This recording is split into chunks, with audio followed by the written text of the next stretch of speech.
Hello, everybody, and welcome to another episode of the Metabe Files. This is episode number 145. Coming at you from the Yotsuya studio in Tokyo, Japan.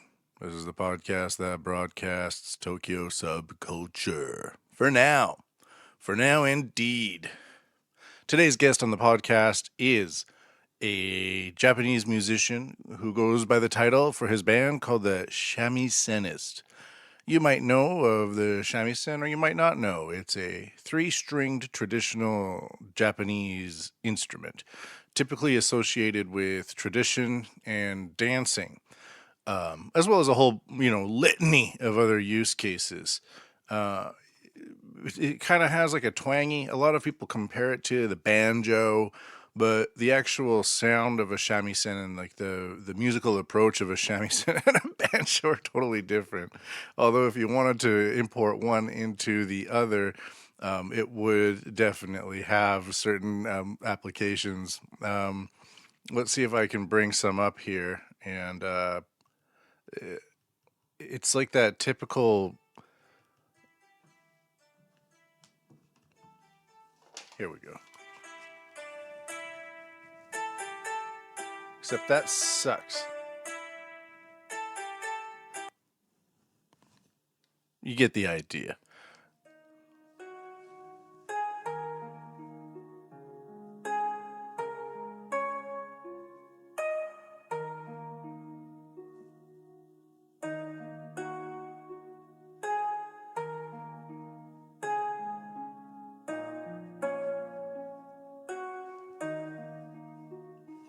It's pretty cool. In my aging years, I find that type of traditional music is a lot better than the traditional music I grew up a lot with in Canada, or from the Celtic stuff, actually.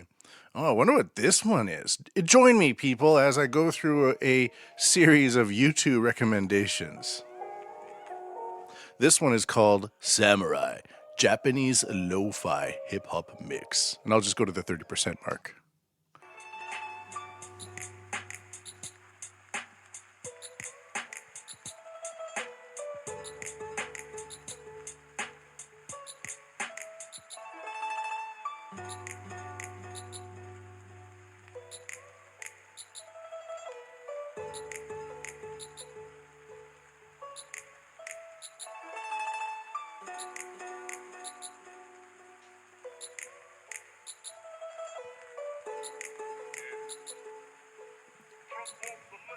Drop it.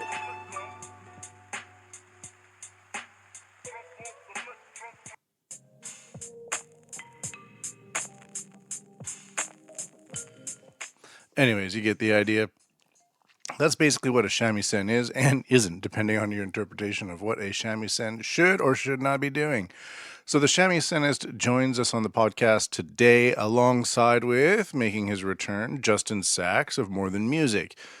Justin Sachs of More Than Music and the Shamisenist work together, know each other, are familiar with each other. So Justin came along again to mediate some of the questions, or explain in Japanese what some of the questions were about. So there's actually a little bit of translation and interpretation going on this podcast, just a little bit, which I think is pretty cool. I like listening to people confirm in languages and then respond in other languages. I'm not a language geek, but just growing up in Canada with being bilingual, and I was in a French immersion program for 10 years, and then living in Japan and trying to understand how Japanese works, or what amount of Japanese I need to speak versus the amount of Japanese I'm required to understand. All these language levels co-interoperate with each other and provide me with enough reasons to not edit those out in the post. In the post, there is a very little post today, November 10th, 2019. I went out to collect my meat. I belong to a secret club. Shh. And it's a club that where you go and eventually you leave with meat. I'm not going to go into more details than that. That's kind of what I had in my head as I was going out today, with a severe hangover, because I'd been day drinking all day at Justin's place yesterday because he had some sort of party in preparation for an Entrada event. Entrada being one of those alt rock bands that are currently trying to break out in Tokyo. They're worth checking out, Entrada. So I got home last train. I had like 7 different types of booze in the afternoon. Wake up in the morning. Well, I don't usually do this, but take a painkiller, just an aspirin or whatever. I maybe take in the past 20 years, I've probably taken aspirin 7 times, and most of those 7 have been in the past year or two. And it's just because I've just given up trying to not take them. So there we go. Super hangover. I'm like, all right, I'm gonna walk over to Daimon in Tokyo here. Get up, get out, hit out, go and pick up my meat. And as I'm going, I realize that there's like some huge event because I get out of my house, and as I'm walking towards the one of these palaces that I live nearby, the police presence just suddenly is like kaboom! It's huge. And then I go down this hill towards Akasaka Mitsuke, and entire blocks are being cut off, and you have to go down these underground passages to go through streets and stuff like that. I come up on the other side of this intersection, and there's like 50 police buses, and they're blocking the roads, and they're guiding everybody, and there's just cops everywhere, and I'm in the middle of something huge. It's like kind of you're walking to get some milk, and you find yourself um, coming across a Metallica concert that's just finished, and everybody's leaving the stadium, and you're like, "What's going on?" There's all these people in Metallica shirts, they're all sweaty and drunk, like, "Yeah, they played Enter Sandman. Yeah, I didn't think they would play that anymore. Right on, brother." And it wasn't quite like that because these are Japanese people, so they're all dressed in kind of conservative business clothes and when walking very patiently and slowly in densely packed lines through the commercial streets of the Akasaka Mitsuke district. And I'm like, all right, whatever. I'm just trying to get my meat. So I eventually get away from the scene, and I go and I get my meat. And I'm like, all right, got my meat. Got my fucking meat. And I put it in my bag, which keeps things cool, keeps the heat from seeping in. And I decided I needed some new jeans. You know, Men like their jeans and they like their underwear, and they will keep them until they are just threads on a band, basically. That's how it goes. The crotch of my jeans is, I have one pair of jeans. I have a lot of pairs of pants, business shirts, blah, blah, blah. I only want one pair of jeans. One pair of jeans and one flannel shirt. And I'm a happy mother funster. So I'm like, all right, let's go get some jeans. So Uniqlo is big here in Japan. It's just your standard retail operator. And I go into the Ginza district on a Sunday. Big mistake. I used to work there, but not anymore. And it's taken over by the Chinese, by the way. It's just Chinese people or Chinese accents everywhere. So after, going through that huge ordeal with like Japanese people thronging Japanese people, it's their country, but just like on this special event where it's just police buses and police organization and people in lines, people waiting in lines, people waving flags and like shouting banzai. And then I find my meat, of course, and then I'm all of a sudden in this department store called Uniqlo, and it's just filled with Chinese people, which is fine, except these are tourists. They're Chinese tourists, and they're all buying everything for everybody back home. They I think they might resell a lot of it, but they come with like 3 suitcases from China to Japan. One suitcase is full of stuff. The other suitcases are empty. They go into places like Uniqlo or some, diamond shops, clear it all out and go back to China and give it away to their family and friends or try to resale it on their online networking systems that they got going on over there. So I get my jeans on the 8th floor, of course, of a 12-floor building because men will go anywhere to get their jeans. And I get a flannel shirt. And there's 3 people ahead of me in line, and they each have like 50 shirts in these giant bags. Not only do they have 50 shirts, but they also want the tax refund. So they are also they have to provide like their passport documentation, and then the staff have to like spend a lot of time, like 50 shirts, 20 pants, these undershirts that keep your heat in for the winter months, and socks and everything like that. They're basically buying stores. And it took like 25 minutes to wait for three people. And I finally get my jeans and my flannel shirt. I'm like, all right. Then I try going back home. And I run into these. Oh, it's on the opposite side of the town as the Akasaka Mitsuke, but I'm in the Hibiya area of Tokyo. And all of a sudden, I'm in the middle of another police controlled mass crowd situation. And I look on the maps on my phone, and half the city is shut down. I can't go anywhere. I try going one way. I can't go this way. The streets are blocked off. There's no cars, but you can't walk on the streets. The police will just, tell you to stop. They're nice about it and everything. And I check on the JapanToday.com, and it's like, oh, the new emperor was enthroned. So all of these people in Japan are making pilgrimages down over to their capital city to bonsai the enthronement of the new emperor. I didn't know this. And that's when I realized that I am walking vertically, or I'm walking horizontally through a whole bunch of verticals. And I don't know about any of these verticals. I just happen to be in these verticals for a brief glimpse of time. So there we go. I got back home, got my meat, whatever. It's all done. But I didn't even know the new emperor was being enthroned today, and I live as like a 10-minute walk from where he lives.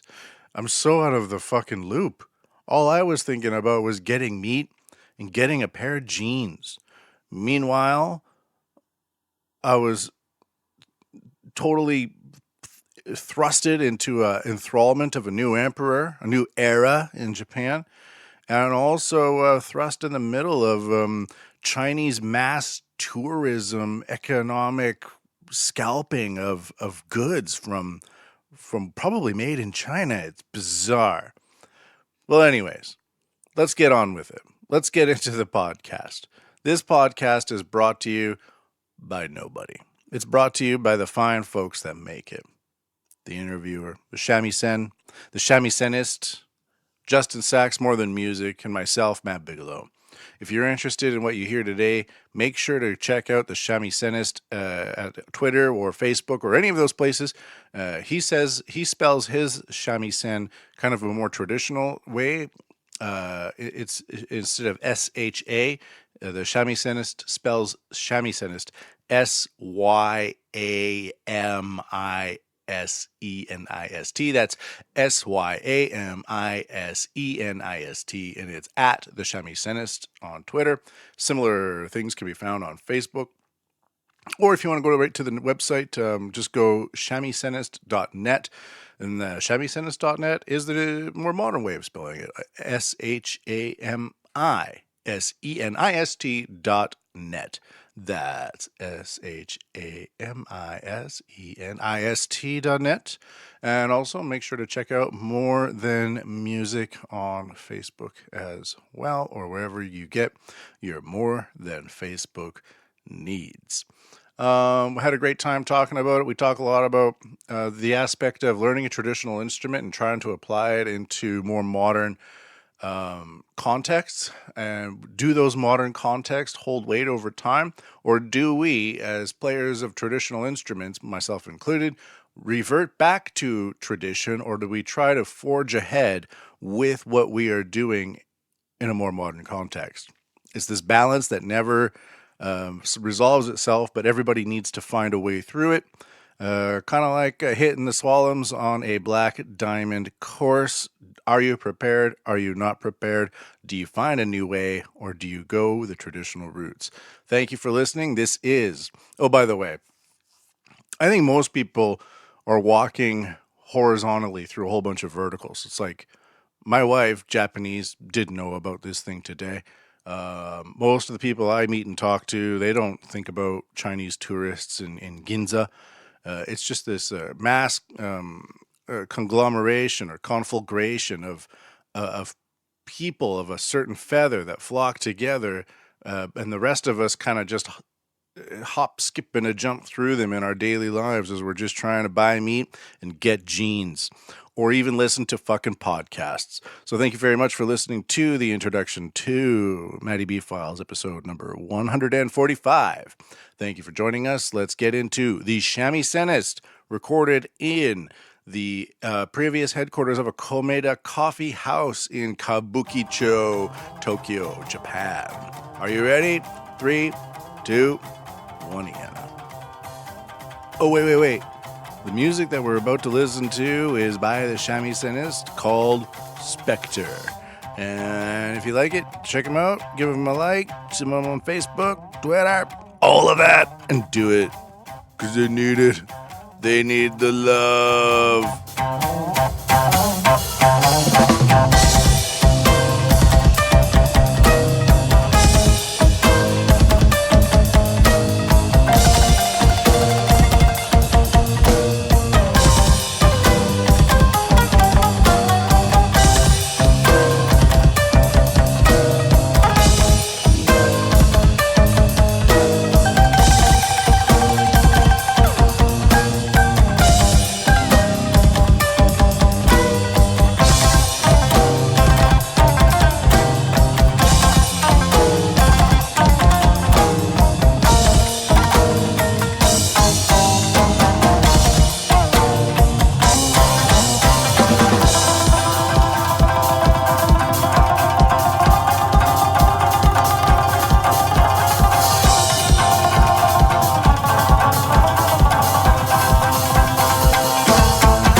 Gentlemen, welcome to the Matty B Files podcast, episode number 146, I believe it is. Well, Thanks for having us. Yes. So how was your subway ride in? Did you find the place okay? Jack. yeah, I lost my way a little bit. Yeah, but it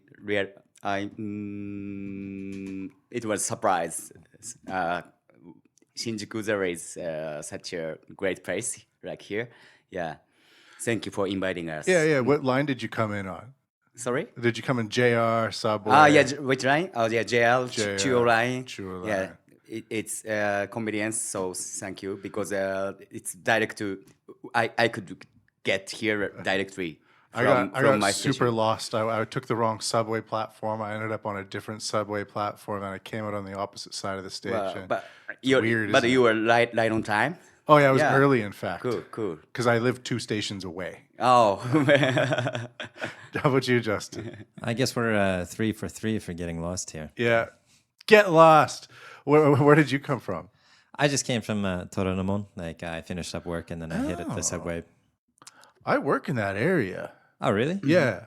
I work in That's I work in nice, Shiodome. You doing all the secret stuff with the government? No, I'm running an artificial intelligence school. So it's not so secretive, but it is pretty weird. So, all right. Thank you again for joining. Let's begin. Let's just, as usual, do the old round. So, Justin, you've been on the podcast before. You were on a couple of months ago. Yes. So this is my second with, time. with Mamoru. It was his second time, and you were suggesting some musicians. You're kind of becoming a musical co-producer to the podcast. In fact, Oh, yeah. yes. So you will be getting co-producing credits for today's that's shows. exciting. Yes. So it's kind of a policy. If somebody says, "Hey, get this guy on the podcast, get him on," why not throw a co-producer credit out there? You That's know? very nice of you. Yeah. Thanks for listening to the suggestion yeah. here. Yeah. And we got Jack. Yeah. What's up, Jack? Yeah. Today I was dead, kind of, because last 5 days I was so tied up for my tour, private tour. How should I say? My solo tour. Yeah, by my self-drive. Okay. Yeah. So, are you okay? Yeah. In this morning, I just came back to my home, so I was sleeping until 3 p.m. today. Well, that's nice. So maybe I'm sleeping now. Yeah. Okay. I was recently on a tour as well Yeah. last week, but mine was a Tokyo tour. Tokyo tour. So before we get into that, though, we need to know, what is the Shamisenist? Is that it? Right? Did I say it right? Yes, right. Okay. Yeah. Well, so you are the Shamisenist, Yeah, I'm a reader of the Shamisenist. and I might play a song in the introduction so people might understand. Thanks. Yes. Please. So tell me about the Shamisenist. Yeah, I don't know. You might know shamisen or not. By the way, have you ever listened shamisen sound? Yeah. Before? Yes, Wow, cool. yes. Yeah, we. Drunken Okinawan guitar banjos. Yeah. Actually, yeah, could be. But my one, it's called Tsugaru shamisen. In Japan, we have maybe 3 or 4 types of shamisen, and mine is called Tsugaru shamisen. It's come from this one. Very analog way. Yeah, the shamisen is traditional instrument of Japan, but I go a modern way. Yeah, rock and roll, So, are you trained as a traditional shamisen player, or did you decide to just? Yeah. So, what's your background with the shamisen? Actually, Drunken Oki. So there's 4. Before, sorry that. Yeah. There's 4 types of shamisen. There's Yeah. the Okinawan shamisen. Okinawa shamisen and hosozao shamisen, chuzao shamisen, futozao. Hoso, chu, futo, it means thin and middle and fat. So my shamisen is fat one. Nice. Making loud sounds 'Cause you're doing compared to rock. the other shamisen. Yeah, so Are they all from Okinawa, or are they all from all over Japan? all from Japan, and from Okinawa one, it's called sanshin. Sanshin. Yes, my shamisen from Aomori. So you're from the northern Northern, style. northern style. Yeah, Okay. yeah, Is that's the right. fat one Yeah. a northern style Yeah, one? that's right. Yeah. Oh, okay. You're from Aomori. Actually, not bad. I choose my shamisen when I was 20 age. Yeah. Is there any reasons why you chose that one? Yeah, because I love rock. I thought the Futozao shamisen suits to rock music, so that's why. Now, were you trained originally on classical shamisen, or did you just pick up the shamisen, learn some Yeah. metal rock, and then decided to skip traditional shamisen and go directly into rock and roll Good shamisen? question. First 1 year, I learned shamisen by myself, but after that, I realized I must learn proper way first. Yeah, so my first 10 years, I play shamisen by my teacher's lesson. So you know how to play all the original songs. Did you learn a lot of enka? Sometimes I play enka with my shamisen, but actually, That actually sounds like a enka song. yeah. I play enka with my shamisen. Do you like enka? I do, actually. Yeah, I think so. I thought so. Yeah. Yeah, but my shamisen industry, I should say we have several genres, many genres Yes. here. But Yes. My Tsugaru shamisen based on minyo music. Do you know minyo? Is that like a folk type Yeah, of yeah, music? yeah, yeah, exactly. Yes. So What and is it from, like what era? Is it from like some sort of specific timeline, or is it just modern, or when is Minyo? minyo, its history has maybe this 100 years to 200 years. Something, long something time. like that. Yeah, yeah, yeah. The reason why I'm asking is because some people just choose a traditional instrument and say like, fuck the traditions, I'm just going to start playing it my own way. But then some people are like, I'm going to learn all of the traditions in order to break the traditions or something like that. Yeah. If the people want to do a modern way, I think the traditional basic technique is necessary to do such a thing. To new do it in things. the long term anyway. Yeah, long term. So when you played for 10 years, what was the breaking point? Breaking point means getting down. Like, what was when did you decide to finally stop learning traditional and then make rock and roll? Actually, I can say now struggling is still now continue. Okay. Yeah. But maybe common theory it's at least 10 years for Japanese traditional things. Have to have time at least 10 years. Now I'm when I started shamisen it was 20 years old and I'm now 35, so now 35. it's been 15 years. Yeah. So what about your youth then? You know, because I'm a musician too, yeah. and you end up studying and playing a lot. And like if you are a traditional classical musician, you could get better with age. But sometimes with rock and roll, Yeah. they want it young, right? Yeah. So there's a bit of a, it's like we have to spend all the time learning the instrument, but now we're learned it, and now we're old. Yeah. ちょっとどういう意味？そういうことは、多分ロックンロールのイメージを会人がやってるけど、15年間ぐらいやってて、もう年取ってる、これから楽しようだけど、年取っても大丈夫ですか？ I know what you mean. Yeah, my mind is still young, and yeah, but You're only as old as your heart, right? That's right. Yeah. But actually, that's point. Recently, my music feeling is getting a little bit changing, as you said. Yeah.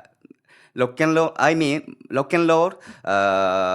This word for me, it's not telling about music, telling about spirit. Yeah. Yeah. So actually, my nowadays I play not actual rock style, but my mind it's always keeping rocking spirits. Yeah. I get that Yeah. as well. I Yeah. totally get it. Yeah. Yeah, it's an interesting thing because most of the like mega rock stars now are Yeah. 60 years old. Yeah. So like it doesn't really matter, does it? Yeah, not yeah. yeah, actually not trend. Yeah. Yeah, this era. Yeah, but anyway, I love rock. Yeah. Yeah. Me too. Yeah. Yeah. There's that idea that the type of music that you love for the average person gets set around 14 years old, right? Yeah. So you can just think of it as we thought young people were rock and rollers, but we're just aging with the style. And as they get old, we still match them because we still like it from our younger years. Absolutely. Do you find that a lot of younger people and older people like shamisen rock? Because the older people will be like, shamisen, awesome. And the younger people will be like, it's rock and roll. Yeah. Second one. Older people like to do a traditional way, but recently I noticed younger people playing shamisen by rock style. Yeah. Why rock? It's maybe shamisen. It's very suitable for rock music. Not jazz. It's very difficult way. Yeah, only 3 strings. Yeah. And we use basically only pentatonic scale. Yeah. So And there's not really a lot of different sounds, the shamisen. Like if you want to play jazz really well, you need to like learn how to play really quiet chords and then go into strange time signatures and weird keys and things like that. Definitely. Yeah. So shamisen. So Justin and Jack, the JJs, how did you guys meet? I saw him play a show. Yeah, just last week we were talking about that, but each other's very unclear first timing. Yeah, actually, it was very hard to remember. Like, he actually played a show with us back five years ago. More Than Music? Almost one of the first years. Yeah, before More Than Music was More Than Music. Like, it was East meets West. Yeah. Is what we called it. But before that, I do remember there was some, I want to say Koenji. Like, we walked in and it was just really cool. Like, it's dope music. It was crowded. People were jumping around to it. I was like, that's really cool. So I started going to some of his shows. I want to say that's how we met. I'm not 100% sure. But around that time. Yeah. Interesting. So you were recently on tour, Jack. You said you just did 5 days? Yeah. Actually. So where did you go? Actually. Well, let's compare our tours. Oh. Okay.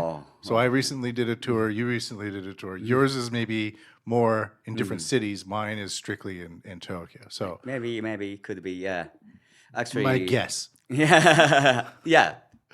You're correct because actually I'm shamisen player. Maybe a little bit different scene and different situation there because the last 5 days I had 2 school shows in Fukushima. School shows? School concert. Oh, yeah, interesting. very kind of academic things. What type of school? High school. High school. Yeah, but actually the venue it was not in high school. In school, it's hall. Maybe school rent a hall, big hall. Is this in the daytime? Yeah, daytime. And was this in like the damaged area from the earthquake, or is this just Fukushima by chance? A good question. Yeah, damaged area because Koriyama and Aizu Wakamatsu Koriyama also damaged by typhoon recently. Mm-hmm. Yeah, also messed up there. And Aizu. And Aizu. Yeah, Aizu, I think Koriyama is more terrible situation. Yeah, many garbage on the streets still now. I saw, Everybody's too old to pick up the garbage. Yeah, that's right. That's a big problem out there. Yeah, big problem. There is not enough volunteer. Mm-hmm. So what was the concert like? Yeah, 1.5 hours concert, and such a long time. It's a long time. Yeah, and school guys getting bored, getting involved. Right. So that's a difficult point. Was it just you? Only you? Actually, I was support musician. of Neo Ballado. Neo Ballado is a minyo techno unit. Okay. Yeah, minyo techno. Did you know that? No. Yeah. I'm not surprised anymore by these new genres. Though. It's like, yeah. Yeah. So, but anyway, that's fun. Yeah. So you did 2 shows in Fukushima. Yeah, Fukushima, and I had one more show in Kyoto. So Fukushima is about 350 kilometers. No, maybe about 250 kilometers north of It Tokyo. depends because Fukushima is Pretty very big, pretty yeah. big. Aizu Wakamatsu to Koriyama, maybe there is 100 kilometers. Yeah. Yeah. And you're driving. Yeah, but sometimes by myself and sometimes there is driver. So depending on the station. And you're independent, right? Are you supported by? Yeah. Yeah. So then you go down to Kyoto. Kyoto. And actually, do the Kyoto people expect a different style of music than the Aizu people? Good question. But because traditionally speaking, they're very different people. But I can't compare because Kyoto it's for the elder persons, and Fukushima school kids, so it's difficult to compare. But Kyoto accustomed to listen traditional music. Yeah. In Kyoto people. Yeah. Everywhere. Everywhere. Yeah. Does that influence how you play? Or do you kind of have a standard line that you do regardless of age that you're playing to? ごめんな、どういう意味? Like 一つのところは若い人が多いのに、ほとんどのところはちょっと年取ってる人の方が多いから、演奏も変わりますか？ like 合わせるためにか、いつも通り同じような感じしますか？ Do you scream at a bunch of old people? Actually, no. But some old lady in a wheelchair eating some matcha cake. Yeah, that's very interesting question because old elder people never like only quiet music. Sometimes I go crazy way, loud way, and even elder person getting exciting. Wah! But sometimes same feeling and same music and different situation. Elder person, oh my God, stop the music. Yeah, so I can't expect it. So difficult, very complicated. You have to watch the audience. Yeah. That's when I was doing a lot of acoustic music, it was similar to that as well. You really the room affects how you play music a lot more than if you go with electric instruments into a room, right?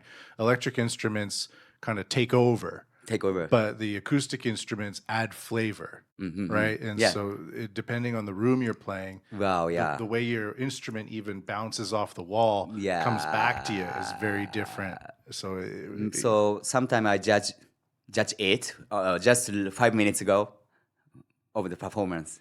Yeah, I'm telling my members about that song. I kind of a little bit changing my set list and a little bit changing fader of the mixer. Yeah, that's important, as you said. Yeah. Then after Kyoto, where did you go? Actually, the number of the area, Koriyama and Kyoto and Tokyo and Aizu Wakamatsu yesterday. So you went back to Fukushima. In these 5 days, crazy. So okay, I'll tell you about my tour. Yeah, a guy came to town. I know him from the music scene. He's a Canadian guy. He lives in Vietnam. He goes by the name of Yeti, and he organized 7 days in Tokyo. 7 shows in 9 days. Yeah, and it was just live house Koenjis, live house Shinjukus, and just kind of going back and forth, a little bit of Roppongi as well. And so it's just constantly being in a live house every time. How do your ears feel? Not bad, because I made sure to wear earplugs. Yeah, and all of those things. But it's loud in there. And it was fun. I had a really good time. But it really does depend. There's so many things that you have to do to make a successful live house show work, right? You have to really try to take over everything. One night was really good at knockoff, is it called? I can't remember. It's near Higashi Shinjuku. We had a fucking awesome night there. Really good show in Roppongi in Bauhaus. There's like a new club in Roppongi called Bauhaus, and they have a house band, and everything's like foam and red, and you can order Yamazaki and sit down, and they play covers from all the ages. It's pretty cool and shit like that. So, do you play a lot of live houses? Yeah, 50-50. 50-50. Yeah, live house and sometime outside. What's your preference? What do you prefer? Do you like playing live houses, or do you like playing outside? Difficult question because live house, good point. Showman, lighting, and, showman, and making louder sound. Yeah, sound. But sometimes I feel live house is heisateki. Heisateki means kind of closing feeling.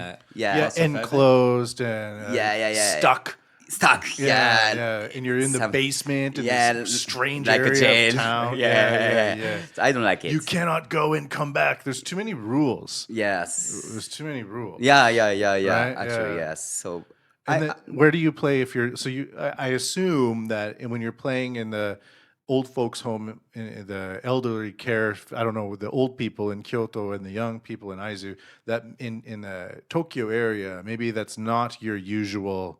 Mm-hmm. What's your usual show? Show in Tokyo? Yeah. Yeah, live house. Live house. Live house. Live house. And, all right. Now, how was it? Do you get? I assume that with shamisen, it's a traditional instrument. Yeah. Therefore, there's lots of traditional money. Is that true? Yeah. Yeah. Yeah, sort of. Yeah.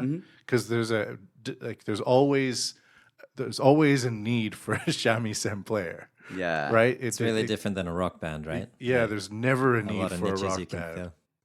So, what do you mean by that, Justin? I think by the fact that he plays shamisen, one of the jobs that he did recently was actually playing for Macron's wife. He's at a temple. What's Macron? The French Prime Minister. Oh yeah, of course, yes. Sorry if my pronunciation is bad, but I was thinking macaron, like the dessert. Macaron. Just as good, maybe. Yeah. No, so they're at a temple. There's bonsai going on. He's dressed in full garb and playing the shamisen. I don't think a normal rock band gets to do those kinds of gigs. Exactly. Yeah, of course, such kind of occasion are wearing kimono. Hakama? Oh, you know well. Yes, it's pretty cool. Yeah. And then you also did the rugby. Yeah, was in town. World Cup. Rugby World Cup. Yeah. Who did you? And you played. Yeah, played. But actually, not same stadium. It's nearby stadium called Yokohama Arena. Do you know? Yes. Yeah, it's kind of reception party. Yeah, I played, but it's official, of course. So which teams? Did you meet any of the rugby players? Yeah, my turn. It was South Africa versus England, I think. But I had two opportunities. I had 2 days, and you came second day. Second day, yeah. Which team? It wasn't with Shamisenist, but it was you and Ritomo. The human beatbox. Human beatbox, yeah. At that time, maybe Wales vs Stoak. Was that against Nigeria? South Africa? South Africa? Yeah, because it was England and New Zealand. And actually, then, it was Africa 26 and Wales, 27 of last month, yeah. How was it? Yeah, how was it, Justin? Oh, man, what an impact. Was it? Yeah, well, I've seen him in different live houses, so to see him up on stage, which is higher than I stand already, and then they have all the lights on in the stadium, and you just scroll up and he's on the big screen. It's pretty cool. And how many people were there? Oh, it's bad question because I expected over 1,000 people, but actually my opportunity, the reception party, it's only limited person who get a premium ticket. So only high class people were guests. Oh, so it was like an Yeah, exclusive it was like event. an exclusive thing for the Yeah. Yeah, So that's cool, maybe though. around That's cool. 200 or Oh, 300 that's people fine. That's there. fine. Yeah. But yeah. it was so fun. Yeah. Yeah. And the middle of the stage. So you were an exclusive guest, Justin? yeah. Yeah, he brought me in. I got Wow, at the rugby the event there. Wow. I've never been an exclusive guest. I'm jealous. I got it to cheat. He's, actually, recently he asked me to help out. Like he's going over to France to play a pretty big show, and then he's doing some like teaching classes over there. And then after that, he's hopping over to England to do like a 2-week tour, and I'm helping him set that up right now. So he invited me along. It's crazy how much value there is in tradition, isn't there? Even if you're doing like rock music, if you know like traditional Japanese music and you go to France and people are like, oh, here's this cool rocker guy that also is very familiar with tradition. Now there's like another fucking market for you over there to play shamisen, get paid, but also do some cultural exchange. Yeah. So that's a good point of Shamisen, I think. Yeah. The previous instrument, it was bass for me. I used bass player. If I didn't take shamisen, maybe I never have such a unique experience. Yeah. Such opportunities. Yes, Who are you going to play with in France? Who are you going to play with in France? With Yuji. With Yuji is also he's also shamisen player of shamisen, my band Shamisenist. Actually, I wanted to go with drummer as well, but this time it's difficult. It was difficult because Who's the French artist? Actually in Bretagne. Do you know Bretagne? Of course, all the time it's difficult to pronounce this. Bretagne. What are you talking about? ブルターニュってどこブルターニュって英語でなんちゅうのブルターニュ Don't ask me for pronunciation. Is it French pronunciation? Yeah, sort of, but in English also same pronunciation. Brutal. It's familiar for maybe wine farm and Garret. Oh, Galette. Garret, Nice. yeah. That sounds awesome. Buru, I'm not going to try. Anyway, in there, we have a school. We will be a school teacher. To regular students or to like a select group of interested people as hobbyists or as... Maybe teacher already selected the students. Actually, that school is music school. Modern rock music school. In France? Yes, Bretagne. Bretagne. Yeah. Beautagne. Bretagne. Bretagne. Fucking right. Thanks. Yes. Yeah. I think they got good red wine there. Good. Yeah. Good wine. Yeah. Fuck yeah. And Nice. Fuck yeah. And we'll go there until 15th February, and we do a jam session with students for 1 week, and after that we will play some few of the songs on the stage of the festival, local festival, but not a small festival. Yeah, and after then Sometimes small festival? Small festivals are the best. the best Yes, for you. the bestivals. Why? Usually it's not so chaotic, and so big festivals have a lot of people. But sometimes smaller festivals, you can even sometimes make more money, but you can make better connections sometimes because you're not just wandering around 30,000 people who are there just to be there. You know, people at a small festival they want to be there. Wow. Yeah. So. Exactly, yes. Of course, with the big festival, you get the picture for the Instagram. Right? Yeah, good for promotion. Yeah, I am in front of 30,000 people. You're not, right? But sometimes the smaller festivals, like you have the more and more chances to actually go back. Yeah, that's a good point. Yeah, and after Europe, after France, we'll go to London, and at the moment, the drummer coming, and we join us. So you have a full live band. Yeah. For the rock show. Yeah, and with Justin. You're going. Yeah, I'm going with him. So how did Back this in happen? February. What happened here? Now just booking. Yeah, so I'm helping him with the booking. Oh, and Like this I is going to be a actually, more than music type of thing. I'm helping out. Yeah. Like I'm You still can you figuring it slap out your as I label go. on it? But He can slap his label on it, right? More than label, more Sure, than why not? music, more than labels. I went over Some in levels. I went over in August to England, and I had a few people that I knew. And since then, I've just been trying to reach out, and I'm getting more and more interested in focusing on like international connections between Japan and abroad. And I don't know how it ended up starting in England, but hey, why not? And I'm kind of curious to see where it'll go. Like this will be, he's going to be going over in February, and then this band Toe, we're working on setting up a tour for 2021. And actually, next year, like just 2 weeks ago, we kind of worked with two bands from Poland and Germany for the show that we put on. But like I only did a bit. Like I put them on a show we were doing, but starting next year, we're actually going to help set up tours for some of these bands. Like we bring in this guy Amir in March, who sounds basically like a cross between Michael Jackson and Bruno Mars. Okay. Yeah, and then in May, a guy Daniel's coming over. He's more of a singer-songwriter. Right. And then they're actually helping us over in Brighton in London. Who's this band they? called Dog of Man. Doggo Man. They are sick. They're amazing. Yeah, I might have actually heard of him. Really? Yeah. I'll send you their stuff. Yeah. I can't get enough of them. And we're gonna try to bring them over like October, November timing.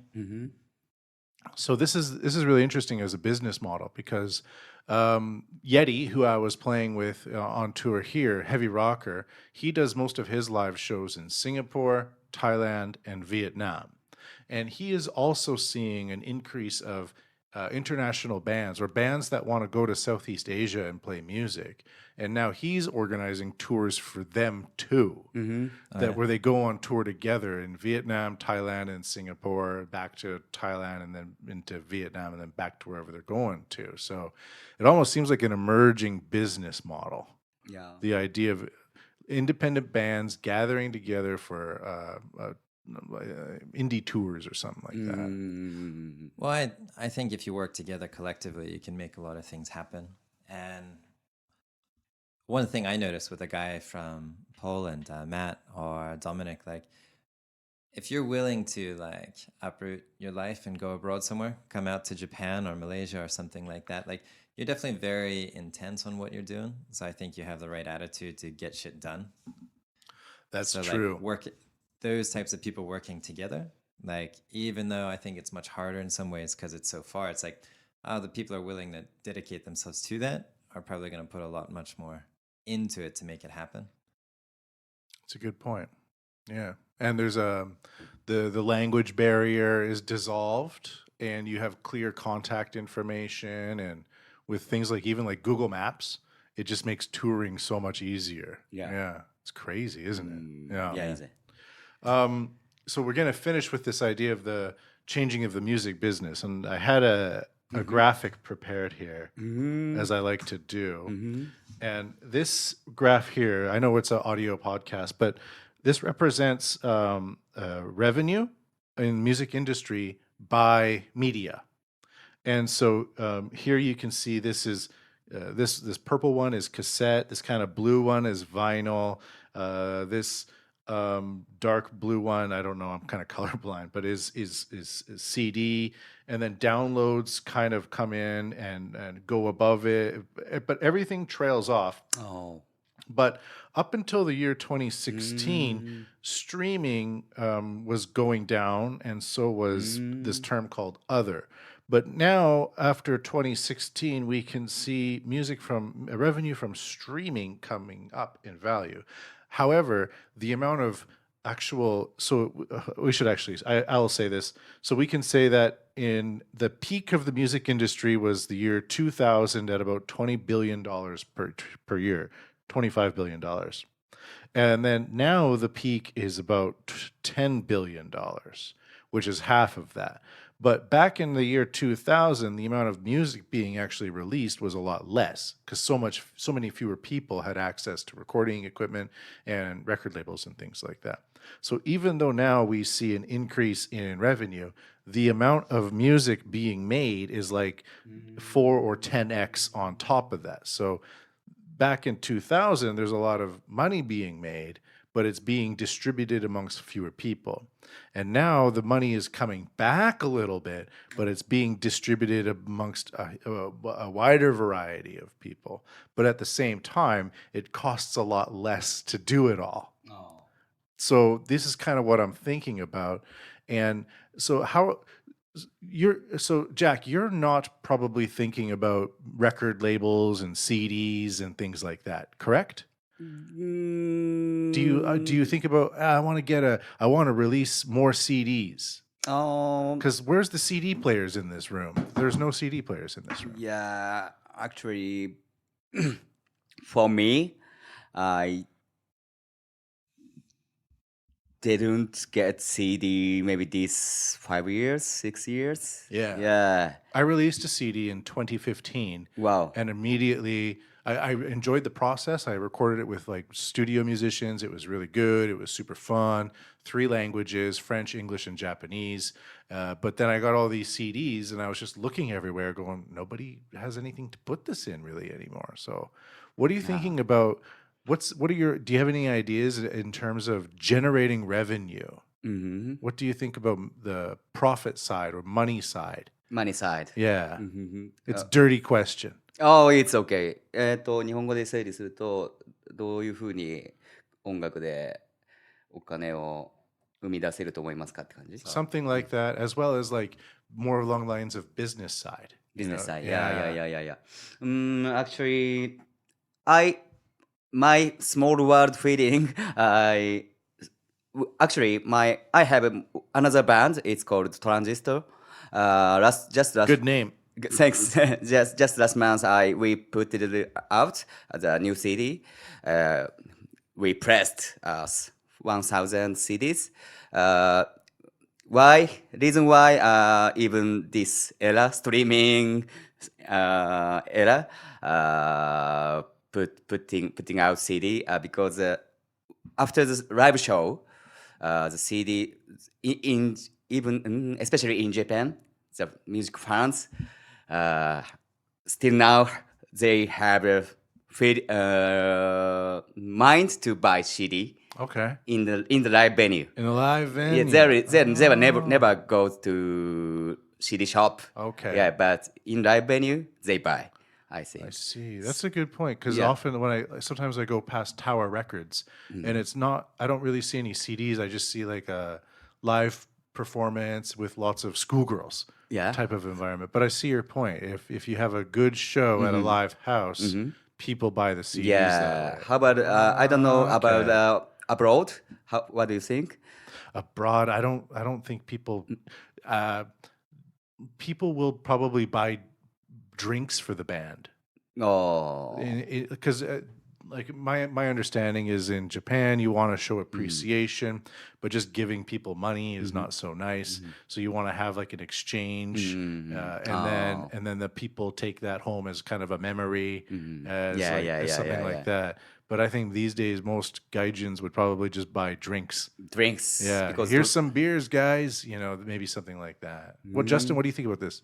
Well, I actually think some of the ideas that I heard from other people is people want to support the bands, especially when they see them live. So they're willing to buy something. And some interesting concepts were all right, it's common to download nowadays. So you can do that with a QR code. Why not put it with something that's a good that people could buy, like shirts or socks? And then they pay for the music while getting a good that's actually wearable or something that still represents the band, but is actually something else. And I think even printing the QR code on the scarf or the T-shirt could be cool. Yeah, you never know. Fuck. And then isn't vinyl making a comeback right now? Like it's like a collectible, and now CDs are basically also a collectible. But vinyl, I think one of the markets, maybe America, like vinyl is actually going to outsell CDs soon. Yeah, I think it's already been happening. Yeah. So it's like people are still willing to buy stuff. Maybe not as much because it's the people who want something as a memoir more so than mass wow, product. this is the only way I can get the music. So it's obviously going down in that sense, but there's still people willing to buy. And in that sense, like the creative process itself, like I don't know how well it would do for everybody, but I think, all right, we want to create a collective of music, a CD, however we want to put it out, but we do crowdfunding. Like that's something that's non-existent in the year 2000, right? But I think a lot of people do crowdfunding now. That one female band got like millions of dollars to create. Like they made a book and a CD, and it's like basically it's just like we'll make this stuff for our fans, and they're able to raise money because people want it. Like it still has to be created to have for people to enjoy. So it's almost like a pay it forward kind of system. And I don't know who's doing it and who's doing it well, but I feel like that's something different. And I'm very curious if that's included in other, or if that's actually like an unrecorded aspect of raising money for See, I materials and assume music. exactly what you're saying. I'm assuming it's unrecorded because the people collecting this data might not even know about QR code revenue streams, or if they do, they don't know the percentage and they're just probably lumping it in with something else. So Yeah, because like that said, like you saw it too, like vinyl's making a comeback. Like it might Yes. outsell CDs, but on that, like vinyl crashed, and there was no vinyl coming back on the thing. But is that an other, or is it just not being recorded because people thought it died out at some point? I don't know. Yeah, I like these ideas of downloading for free with a contribution. Like, so you use your smartphone to scan the QR code, you somehow get the music that way, and there's a basket there, and you just throw in whatever money you want, or there's like a bonus item, like you're saying, like a T-shirt or a scarf or something like that. That's kind of fun too, isn't it? Yeah, I actually I bought a few things off Bandcamp in my life, and I think I actually pay more when I'm not told what to pay. Like I think so many artists undervalue themselves. Like they put all this time and effort into creating something, and then they're like, oh, and charge very little. And it's like I'm willing to pay more. Like this is a great CD. I like this music. I want to support it. Me too. And Yeah, they'll I'm be like, willing to pay. $5 for a whole CD, and you're like, yeah, all right, I'll pay 5. And then they're like, whatever you're willing to pay, it's like 10 or 15 quid, and I don't mind because I've been going there and I've been listening to it. Like I would like them to continue creating things. They should get something for what they put out. Obviously, not everyone's going to do that, but I think a lot of people who appreciate it are willing to. Yeah, me too. Back in 2015, 2016, I was really negative about the music industry as a whole, even independently. But now that I see people kind of seeing ways to get people together to provide new value for digital content with some sort of physical item, especially with like online payments or QR code or like a Bitcoin even or something like that. It's pretty interesting, to be honest. It's a very independent time. Yeah. I can't remember the name of the band, but I'll send you the link. That girl who like crushed records, Right. like campaign raising money for her CD stuff. She actually does a TED talk on it, Okay. and it was really interesting. I think they worked with a label, and like an X number of people were like buying stuff, and they're like, this isn't good, and they ended up separating, and they do it on their own. And it's like in their fundraising efforts, it's basically that same number. So it's like the people who are willing to support them anyway, but now they're outside of a label, so it goes to them more so. And it's like it's enough to live off and do their art and do great things. So like they're happy with that. Yeah. I know a lot of comedians who are also doing this route as well. The advantage comedians have, though, is that they can always do something new, or they can always appear at a speaking event and build a name that way. Musicians have to always work hard and then appear, work hard and then appear. Yeah. But I mean, I don't think it's easy to craft good jokes. Comedy, I think, is very, very difficult to do well, especially on a stage. So I think they put a lot of work into the craft too. That's true. Yeah. What I mean is that they can do comedy and they develop really good speaking skills, and then go somewhere else and speak, and go somewhere else and speak. And it's a lot easier to speak than just like play music correctly, you know? Okay, yeah. That's what I meant. But I agree with you. Cheap comedy's the fucking worst. It's a terrible, terrible thing to hear cheap comedy. Jack, what do you think? 大体何言ってるか分かんなかったんだけど、何の話したのmaybe crowdfunding の話があってて、like シリーズとかいろいろ変化があるんだけど、10年、20年前に crowdfunding のことがあんまりなくて、はい。それはちょっと違うかな。彼はやっぱりそういうことちょっと面白いな。どうやってやればいいかとか考えると。Download, donation, Donation. digital donation via QR code. Set up a PayPay. PayPay. Yeah, PayPay QR code. Send money to my online saifu. You using that? Yeah. Wow. And it's Or successful? yeah, it can be Line Pay as well. Just put your display your QR code and say Line Pay and here's a CD, or Line Pay and here's a scarf or something like that. Wow. Yeah. And then people like to use the new technology or something like that. You can have cash, Line Pay, and Pay, so you can increase the types of payment that yeah, come yeah, yeah, to yeah. you. Yeah, Not yeah. only cash, not only digital, but both. Yeah. Yeah. That's good for musician. Yeah. Yeah. そうやな。確かに。フェアトレードっていうか。And you can earn money by that? Some people, if you have the right business idea. Oh. So if you have the right way to collect people who want to pay money via that system, that system is open to them. なるほどね。 Yeah. じゃあそういうのも使った方がいいのかな。Time to think of some ideas. Yeah.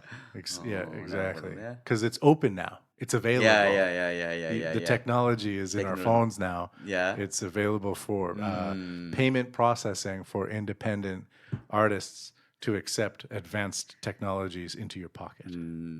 あれが面白かった。Which one?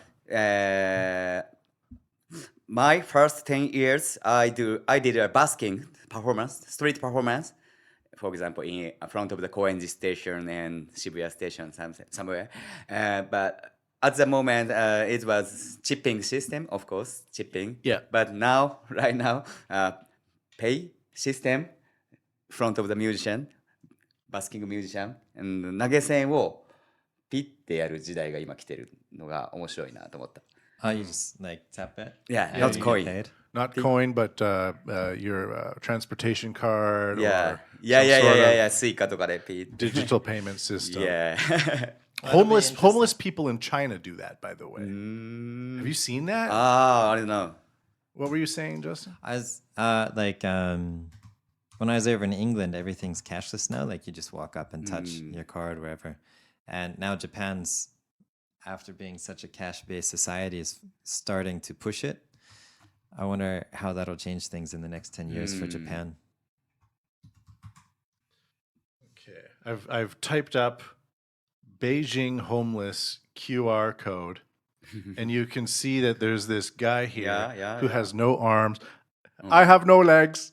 Has a QR code. QR code. And you can transfer money from your digital wallet to his digital wallet. But he has digital wallet. Yes, he has a smartphone. He has a smartphone. Yes, Ah. homeless people have smartphones. Wow. So you can give them QR code money now. でもなんか同情しづらい。同情ってなんて言うんだろう、英語で。どうぞちょっとわからない。It's this kind of technology things. Yes. Can't make people agree with him, his bad situation. Right. Yeah, so that's problem. What do you think? It's okay. Well, the thing is that there's no risk of stealing. No risk to stealing. Yeah. So public trust can increase.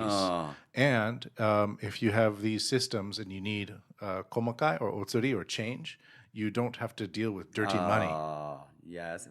Do you think he has some supporter to help preparing this kind of stuffs? I think he did it by himself. Himself? Yes. Wow, cool. Yeah. Maybe he can work. I think so too. But anyways, it's one example.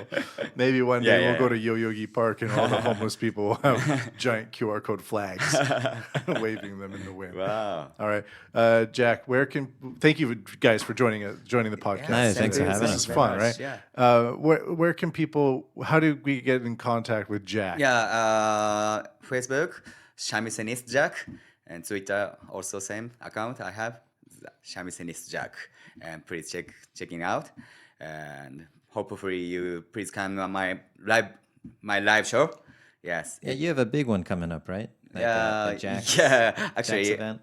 only one time per 4 years, I organize my birthday event. Oh, and happy birthday. Yeah, thank you very much. Next month, 13th December, I have my birthday event in Planet K, the name of the venue, in Kichijoji.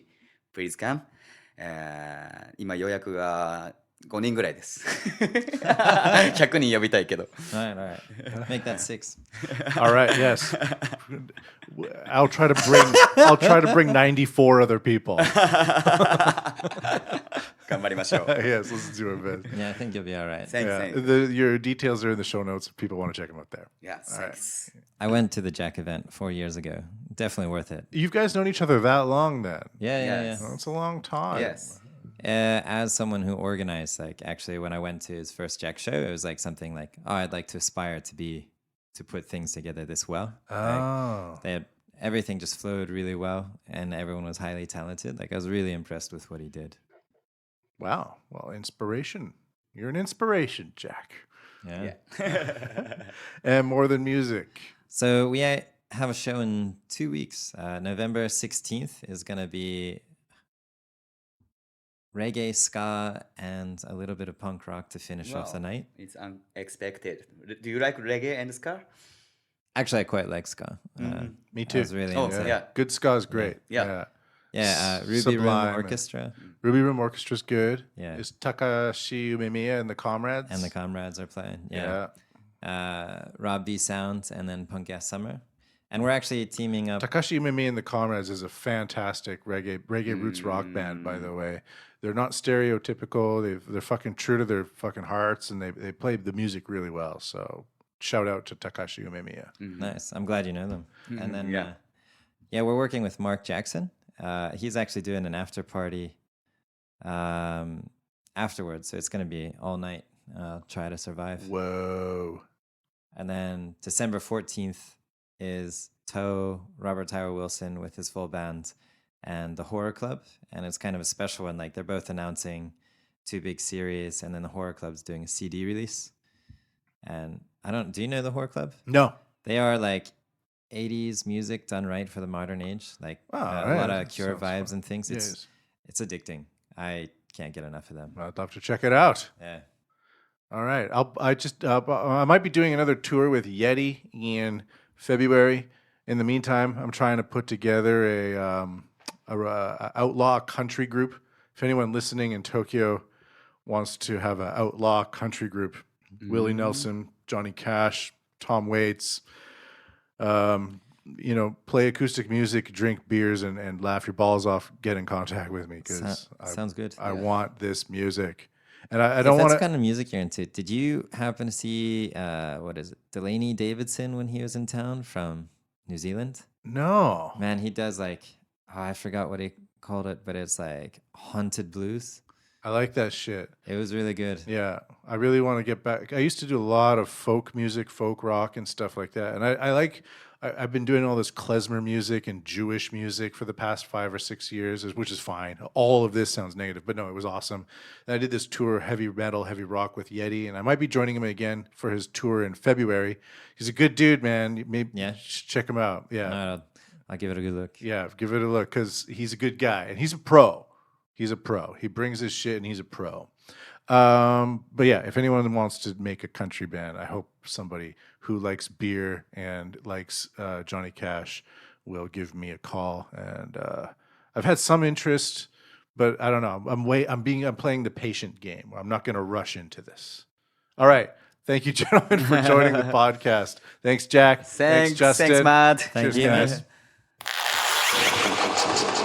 Thank you for listening. Episode 145.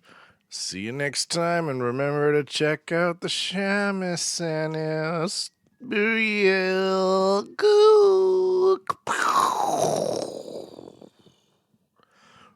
Like and subscribe.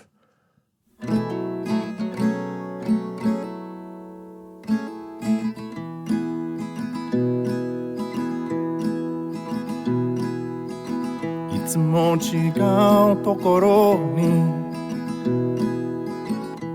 行きたいなら一緒に行こう火遊びしよう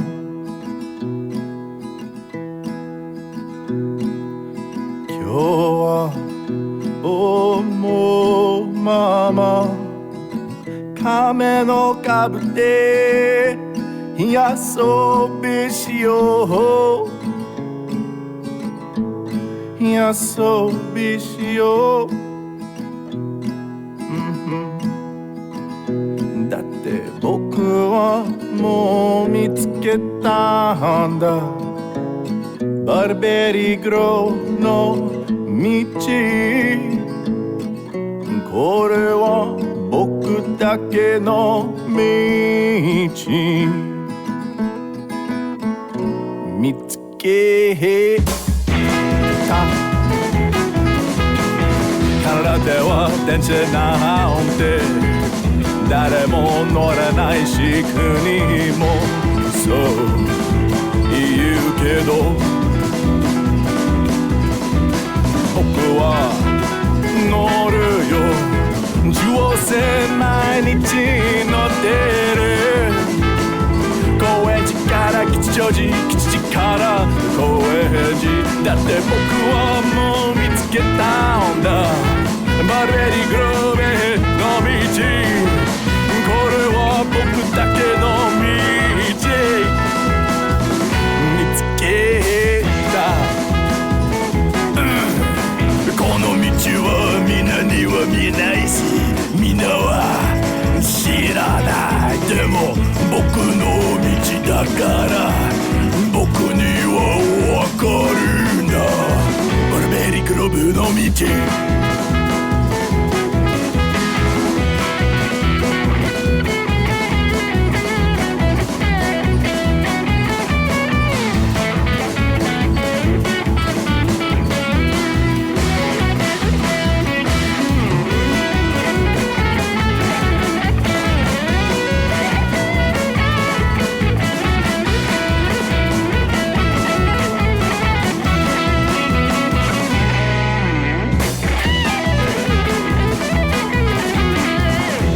遊びしたいなら今日は亀のかぶって